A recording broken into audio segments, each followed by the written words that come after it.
At 3:30, we got number 12, Ole Miss, who's 4-1, traveling to South Carolina, who's 3-1. Ole Miss favored by 9.5 points on ESPN in an elimination game, ladies and gentlemen. Our one and only elimination game of the 3:30 window. Hope you guys are excited. We got, I think, 2 in the noon window. This is our only one in the 3:30 window.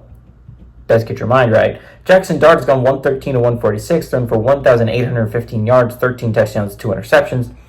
Henry Parrish Jr. has had 70 carries for 489 yards and 8 touchdowns. And Trey Harris has 49 catches for 804 yards and 5 touchdowns.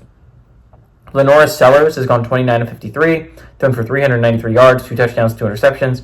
Raheem Rocket Sanders had 57 carries for 286 yards and 4 touchdowns. And Mizzou Bennett Jr. has had 11 catches for 159 yards and 2 touchdowns. Ole Miss barely leads the series all time, 9-8. Last game did go to Ole Miss in 2020. Ole Miss has not gone to South Carolina and won since 2004. But 5 of the last 6 games have been one possession for Williams. These have been close recently. Ole Miss coming off a rough loss, right? Ole Miss looked like a lock for the playoffs. Their schedule looked so doable at the beginning of the year. But it turns out not scheduling any real threats early on in non-conference ended up kicking Ole Miss in the butt because they were not prepared for the level of play that Kentucky was bringing, right? Kentucky played their asses off. I will give all the props in the world to Kentucky. This is a better Kentucky team than a lot of people think. They honestly could have beaten Georgia at home. Number 5 Georgia, number 1 at the time, right? But at the same time, Ole Miss should have beaten Kentucky. There were times you could have put the game away, but you found ways to not. And honestly, Ole Miss is an upward climb. Like, you are now you are now a one-loss football team with Georgia still on the schedule. That's gonna be hard. I mean, like, it's gonna be hard to imagine you only losing 2 games. 3 games is very likely, and if you lose 3 games, I don't know if you can make the playoffs.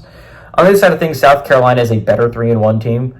This is a team that honestly should be 4-0 if the refs didn't decide to give the game to LSU, and you had your starting quarterback get hurt and didn't play in the second half. And South Carolina arguably still should have won that football game.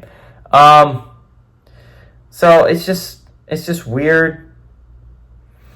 South Carolina is a really good football team, and I honestly was planning on last week I was looking at these games, and I was like, absolutely plan on picking South Carolina for an upset here. It looked like prime for an upset. But the thing is, Ole Miss is coming off a loss, and I don't see Lane Kiffin losing 2 games in a row. That seems like not realistic.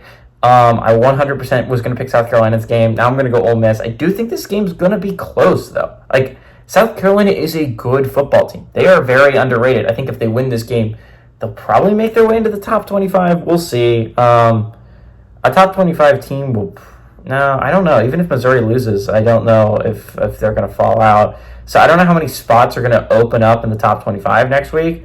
Outside of if South Carolina beats Ole Miss, that spot will open up. But there could still be some undefeated teams kicking it that aren't ranked yet, that are Power 4, Pitt, Duke, Rutgers. I think South Carolina is a really good football team. I think they are a top 25 football team. But I like Ole Miss to win, but South Carolina to cover the 9.5 point spread.